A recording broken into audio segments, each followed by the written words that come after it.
I don't think it's been talked around or even utilized enough on the medium. Cinematography techniques, camera works, which is why when an anime pops up that utilizes techniques beyond what the usual anime do, like those cinematic angles on Chainsaw Man or dynamic 3D camera works like on Trigun Stampede, you cannot help but notice them stand out among the crowd. One of those techniques that I want to talk about is sound design, and how silence is also part of that sound. You see, as an Indonesian, I have obviously consumed some Indonesian shows. Not a lot, nothing to be proud of, but from what little I have, I've noticed that most tension in a drama, they would shut the sound completely to only the voices of the cast. Ada titipan untuk kau No background music, no sound effects, nada. dari Aling. I've always thought of this as lazy. You could have made at least a background music to steer the audience feelings. Not to mention, the fact that they also took a long time to conclude is making me feel awkward. This made me think, 1. I just don't like Indonesian media, and 2. When there is dead air in the show, it's better to fill it with something else. It wasn't until I grew up and learned filmography that I'm finally able to rationalize these thoughts better. Not the first one, I still haven't made peace with locally produced media. But for the second one, I have finally made up enough resilience to sit through an entire scene full of dead air, which I have noticed especially prominent in the Violet Evergarden movie.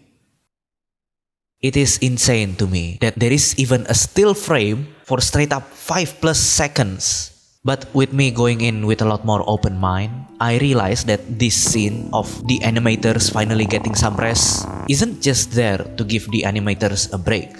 In fact, the current me would adore when studios take a chance to do this for their audience as well. I think Violet Evergarden is one of the best series to ever utilize a sound or lack thereof. When it is there, you notice it. It is meticulous, but it is a quiet show, with only 1 or 2 sounds ever heard mostly.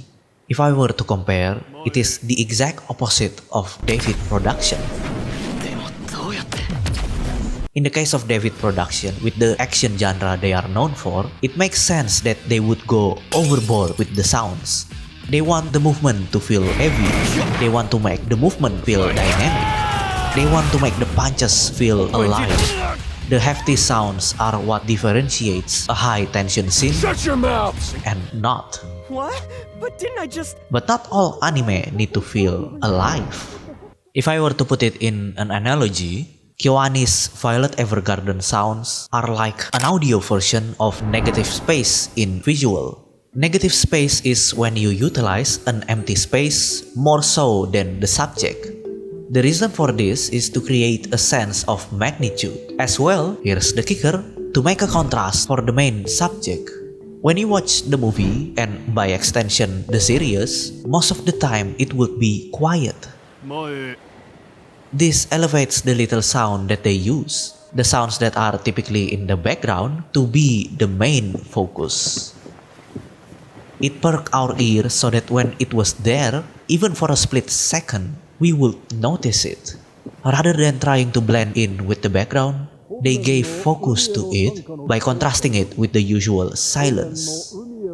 Same reason with David Pro's sound design, contrast. One by going above and beyond, one by going low and emptying the regular sound. But if you have watched the movie, you also might have noticed that silence isn't just used in the audio department.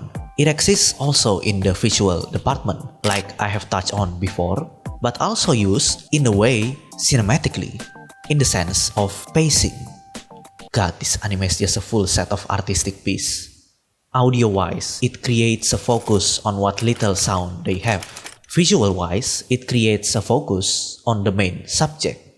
But what about pacing? The slow-moving pieces, the time it takes for a shot to move on to the next. What does it serve for? I noticed something when watching the movie again. This technique is used mostly in pivotal moments of the plot, when there is a big revelation, when there is tension, anticipation. It is used when there is a big reveal about to happen.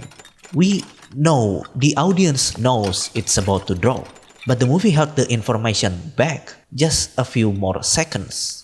So the moment when it actually drops,